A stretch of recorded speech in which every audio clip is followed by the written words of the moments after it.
പെരുന്നാൾ കഴിഞ്ഞ് കുറച്ച് കഴിഞ്ഞപ്പോഴേക്ക് എനിക്കൊരു കോൾ വന്നായിരുന്നു കേട്ടോ. സംഭവം എന്ന് വെച്ചാൽ എൻ്റെ ഒരു കൂട്ടുകാരനാണ്, അവനിങ്ങോട്ട് വരുന്നുണ്ട്, അവനും കൊണ്ട് ഒന്ന് കറങ്ങാൻ പോകണം കേട്ടോ അവന്മാർ പറഞ്ഞത്.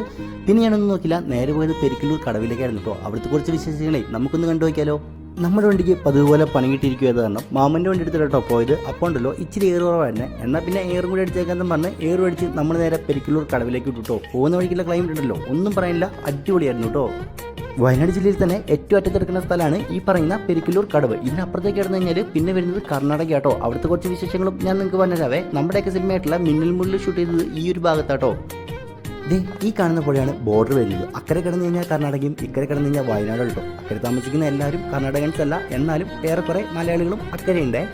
തോണിമാർഗം വേണം കേട്ടോ നമ്മൾ അക്കരെ കിടക്കാൻ. അതുകൊണ്ട് തന്നെ നമുക്കൊരു അഡ്വഞ്ചർ മോഡ് ലഭിക്കുന്നുണ്ട്. അതുമാത്രമല്ല 20 രൂപ മാത്രമാണ് ചാർജ് വരുന്നുള്ളൂ. അതുകൊണ്ട് ഇതൊരു മസ്റ്റ് ട്രൈ ആയിട്ടുള്ള പരിപാടി തന്നെയാണ് കേട്ടോ. ഇവിടെ വരുമ്പോൾ തോണി ഇറങ്ങിയിട്ട് കുറച്ച് മുന്നോട്ട് കിടന്നു കഴിഞ്ഞാൽ റൈറ്റ് സൈഡിൽ കാണുന്നതാണ് ബീവറേറ്റ്സ്. ഇതിവിടെ ഉള്ളത് ഭയങ്കര യൂസ് ആട്ടോ. സംഭവം എന്ന് വെച്ചാൽ പുൽപ്പള്ളി എന്തെങ്കിലും കാരണം കൊണ്ട് ബീവറേറ്റ്സ് ഓഫ് ആണെങ്കിൽ എല്ലാവരും ഇങ്ങോട്ടേക്കാട്ടോ വരുന്നത്. പിന്നെ നമ്മളടുത്ത് കുറച്ച് ബാർബർ ഷോപ്പുകളും മീൻകടയും അതുപോലെ തന്നെ ചായക്കടയൊക്കെ കണ്ടിരുന്നു കേട്ടോ. എല്ലാം ഫോളോ ചെയ്തിരിക്കുന്നത് പഴയ ശൈലിയാണ്.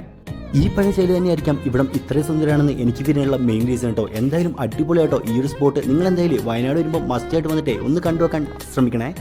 അവിടെ നിന്ന് ഇറങ്ങി നേരെ നമ്മൾ പോയത് ആൻറ്റിയുടെ അടുത്ത് കയറണേ. എന്താണെന്ന് വെച്ച് കഴിഞ്ഞാൽ കുഞ്ഞാമിൻ്റായിട്ട് കാണാൻ പറ്റിയിട്ടില്ല. അതുകൊണ്ട് തന്നെ ഇപ്പോഴാട്ടോ വരുന്നത്. ആൻറ്റിനെ കണ്ട് കുഞ്ഞാമനെയും കണ്ട് ചേച്ചിനോടും കൊണ്ട് തന്നെ വർത്തമാനം പറഞ്ഞ് ചായം കുടിച്ച് നമ്മൾ മെല്ലെ അവിടെ നിന്ന് ഇറങ്ങിയത്. അപ്പോൾ ഇത്രയേ കേട്ടോ ഇന്നത്തെ വീഡിയോ. ബാക്കി വീഡിയോ ആയിട്ട് നാളെ കാണാവേ. Bye guys.